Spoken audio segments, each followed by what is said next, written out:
Ay, go. Give me mga ano nga. Thank you. We bye. Sobrang ganda. Oh my God. It's the best vacation ever. Oh no!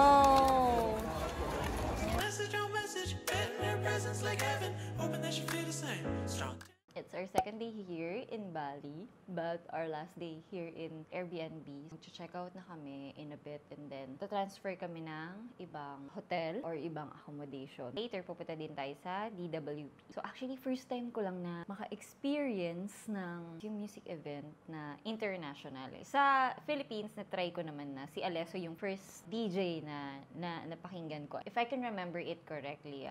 And looking forward kami sa event mamaya. Good luck talaga sa mga paa namin, girl.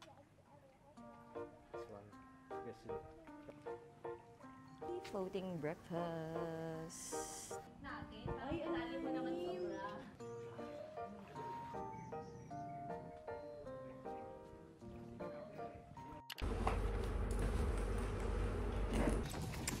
Leaving on a jet plane. Let's go, lipat bahay, gang. Gang, gang, gang.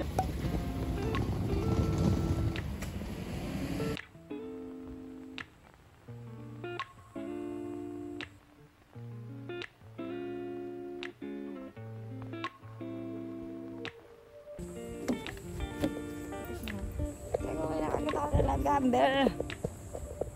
Kaya lang. Pumasok sa ano ko. We used to have each other's playlists. No, no. Used to be each other's best friends. Yeah. Hey guys, we just arrived here at Tiantiac Jimbaran. We'll be staying here for 3 nights. So supposedly from coffee shop papunta dito, dapat mga 15 minutes yung travel time namin. Pero, since traffic nga, inabot kami ng mga 40 minutes. Perfect yung Bali talaga, like, for adults, for couples, mga group of friends. Nga kanina pinag-uusapan namin na, paano pagka sobrang dami nyo, di ba, na nagta-travel, parang ang hirap naman yung sa mga expenses, yung mga hatian. Paano mo i-record yun? Yung parang magbabayaran kayo, ano kinain mo, ganito, ganyan. So, parang, ang sabi nila, ang magandang technique is magpapatlock kayo ng money. Kumbaga, magbibigay na kayo ng certain amount, lahat kayo. Tapos lahat ng expenses, doon na kukunin. For example, 1 million, lahat kayo mag-aambag ng 1 million, halos lahat ng gagastusin nyo, doon yun na kukunin. So, ganun na lang yung parang magandang technique na nasuggest nila kapag kunwari group of friends kayo na traveling, na 10 kayo or more. Isa na lang yung parang treasurer nyo. Isa na lang yung nag-handle ng mga finances, tagabayad, gano'n. So, lahat ng orderin nyo siya magbabayad, gano'n. May isa talaga, isang masustress sa buong grupo. Pero gano'n naman talaga, you know, pag nagte-travel, merong ano talaga, toka-toka ng role, merong isang taga-manage ng finances, may isang taga-plan, taga-navigate, gano'n. So, ano na lang, siguro bigayan na lang kayo when it comes to the roles. Para at least, wag naman na ibigay yung rules lahat dun sa nag-finance, diba? Nakawawa naman. Hindi na niya na-enjoy yung buong trip kasi na-stress siya. Nagbaba lang kami ng gamit, tapos pupunta na kami ng DWP para bumili ng ticket kasi hindi pa kami nakapag-purchase. We will buy the 3 days event na ticket. Dito na kami bumili mismo kasi syempre, may pros and cons din yung pagbili nyo ng maaga and pagbili nyo ng late. Pag bumili kayo ng maaga, discounted. But then again, kung hindi kayo natuloy sa flight nyo, sayang yon. Ayun, pagkatapos namin bumili ng ticket, magla-lunch na tayo. So, yeah.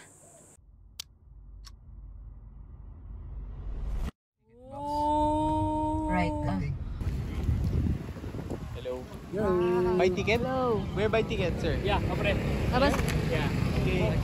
Ay, go. Give me mga ano nga. Thank you. We buy. Scalper din pala. Thank you, sir. So, ito guys yung mga prohibited items for the event later. Outside food. Weapons. Banner. Animal. Animal. Food, bawal. Flammable, bawal. Yeah, GA. This is a 3-day pass. And Okay. The total price is including tax? With tax already? Final amount. Ba to oversize o Okay, get the chill size, you know?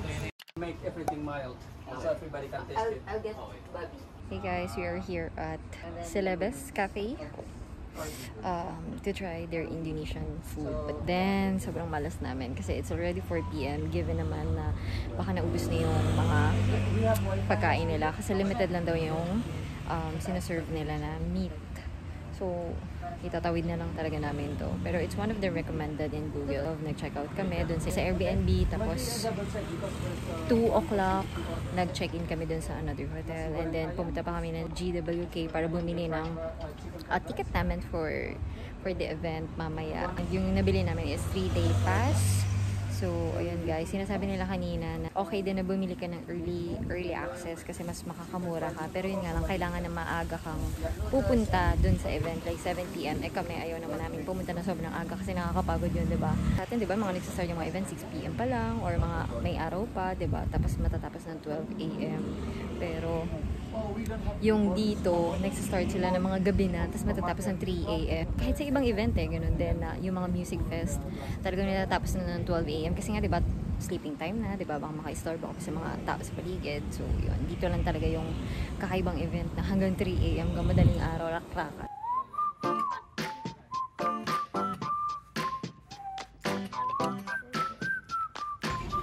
Mga grumpy na. So, Parang instant lapas noodles batchoy. with toppings. Actually. Yeah. Parang ganun nga itsura. Instant Yes. noodles with toppings. Amoy din eh, ganun. Pero since meron na naman siya ng fried Toppings. garlic. Gusto mo siya laban? Yes. Pwede na. Ang dami yung meat, 3. Ala ko din eh. Are you coming over? That's cool. Upak, sino ka dyan? Taran! Aurang-aura Anes. Here's my outfit for today. Yan, pak, tube. Tapos, skirt, and then, rubber shoes.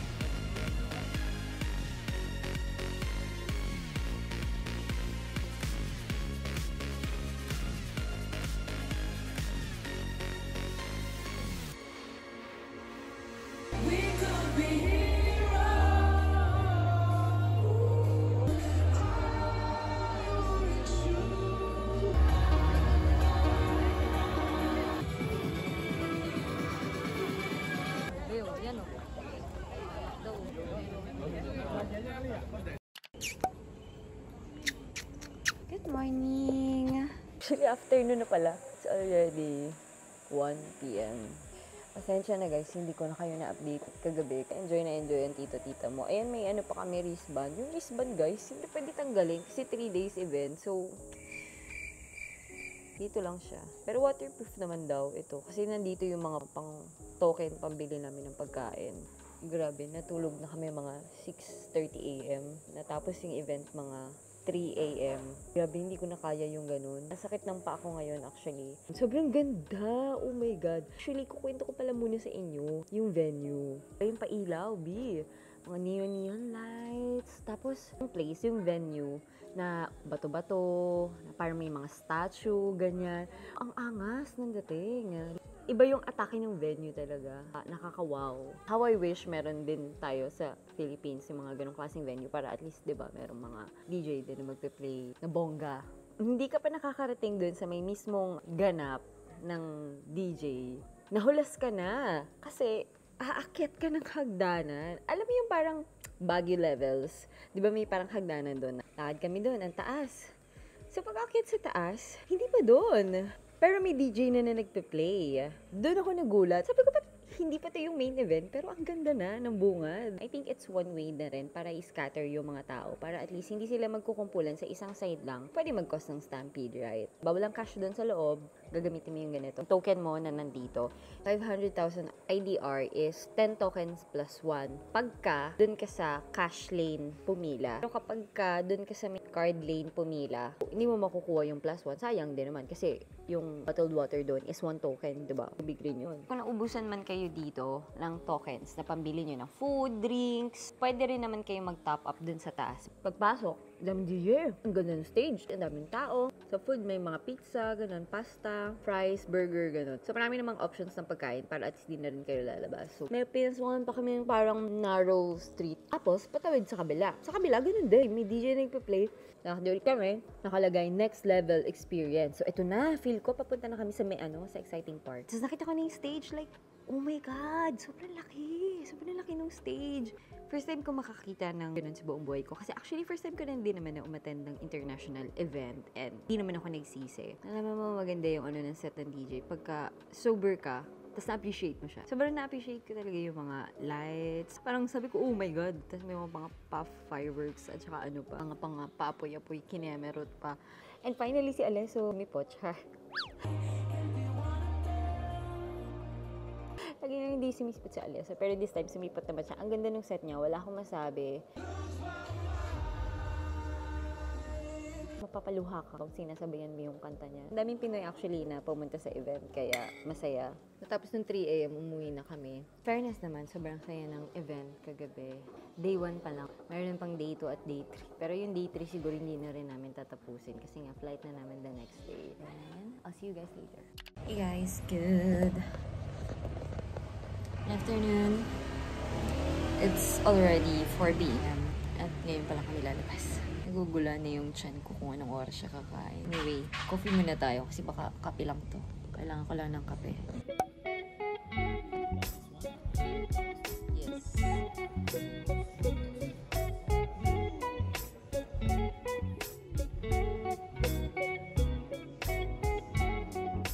So this is the Bora in Bali.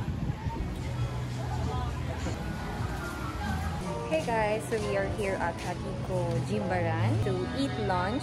Yes, ngayon pala kami magla-lunch. And nakita namin this place is one of the recommended in Google. Maybe this is our last decent meal for today dahil mamaya hindi tayo masyado makakakain pag nandun na tayo sa party. And uy, oh my God, dumaaraw na. Kasi kanina parang feeling ko uulan. So parang baka walang sunset. Like, it's already 5 or quarter to 6 p.m. Pero, ang taas pa rin ng araw. Yung paglubog ng araw dito, parang mga nasa 7 p.m. Ganun. Nakita ko dito may nag-horseback something, horseback riding, ganun. Parang picture ka lang yata. Sasakay ka dun sa horse at naglalakad ka. O yung horse yung sasakay sa'yo, tapos maglalakad. Charing! So, let's go! Slow down, hold on tight now. It's okay to meet me at the front line of the Day 2.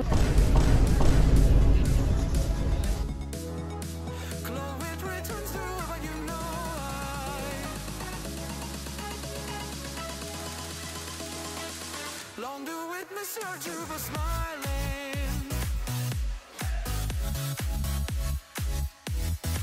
Your happiness life is worthwhile. This is the best fucking ground in the world. I love you. Oh no! Grabe yung kalat oh, boy! Sarap niyan bukas. Ang linis. Hey!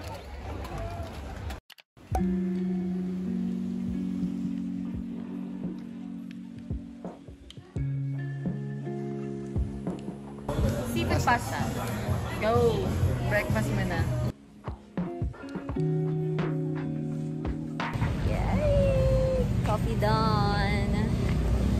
Now let's eat lunch. Jordan Beach Club. Oh, ito guys, may entrance lang sila here. 650 per person. Is this a new price? Yeah. Ah. 650, 400 minimum spend, 250 is Parang mga 1-3. It's like Nusa Penida with a better stairs. Oh, may cable car. Pababa. Ayan o. Putek. Gagi, solid. At least hindi mo talaga lalakarin ng stairs na hanggang baba. Kasi medyo mataas din. Thank you. Ayan, meron silang beach towel kasama. Nakakalula yung cable car. Wow! Ang ganda!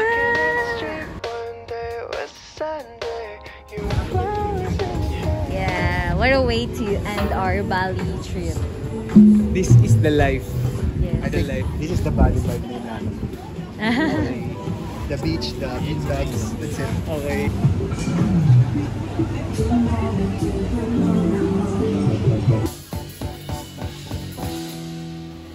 Moving in the beat, got swerving in the street just to get a glimpse of you. You were posing for them, yeah, you were striding for them, 'cause I know just what you do. Yes, cheers! So if I never touch you, baby, To the best vacation ever. crazy, I can't help myself anymore. 'Cause I've been looking for the one and I would think I found your love, 'cause things have never been this good before. Marriage pala to. Marriage ceremony. Okay. I think first day, the front. Where are they going? To the woman. Woman's house. Yeah, woman was there and this man there. Yes. Ceremony. Hindi ka na pala yun dito. Ceremony. Kailangan pipili ka ng mapapangasawa na malapit. Hmm. Ito yung bahay. Ayun o. Gilid. Sa may right side. So we have to wait until they finish. Probably 10 minutes can walk there.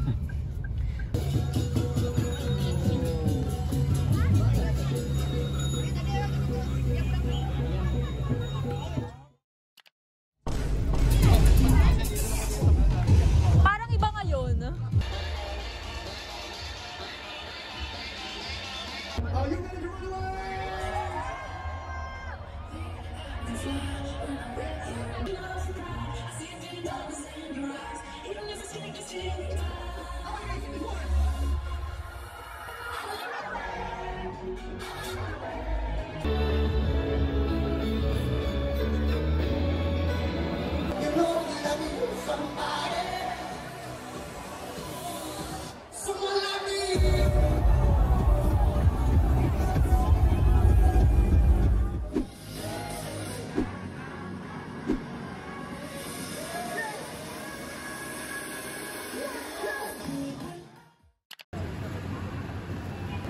Hey guys, so time check, it's already 6:45 a.m.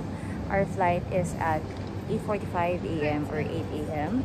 Yun guys, hindi na ako masyado nakapagkwento sa inyo ng experience namin dito sa DWP. Sobrang saya naman, sobrang wild, intense, like sobrang amazing lahat ng lights, lahat ng DJ. Hindi na namin naabutan sa David Guetta kasi before ng set niya, umuwi na kami ni Dee, bumalik na kami ng hotel kasi ang sakit na ng paa ko. Parang na-spray yata siya dahil sobrang tagal na nakatayo. Tapos, syempre, sayaw ng sayaw, galaw ng galaw.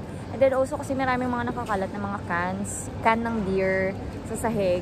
So, may times na kakatalon-talon. Parang feeling ko na may naapakan ako, tapos natapilok. So, until now, masakit siya. Nung second day, actually, masakit na siya. Niyelo na lang namin. And then, nawala naman siya after a while. Yung sa event, kagabi, yung sa third day ng DWP, medyo sumakit siya ulit. So, parang sabi ko, tara, uwi na tayo. Parang hindi ko na kaya. So, bumalik na kami ng hotel. Niyelo na lang namin ulit. Tell me you didn't have fun in Bali without telling me you didn't have fun in Bali. Ganon kasaya. Natignan mo pali pa ako na sprain na katatalon siya kakaano. It was a short yet fun Bali trip. If you guys enjoyed this vlog, so yun lang naman. Please don't forget to like, subscribe, and follow me on my social media accounts for daily updates. And I'll see you guys on my next vlog.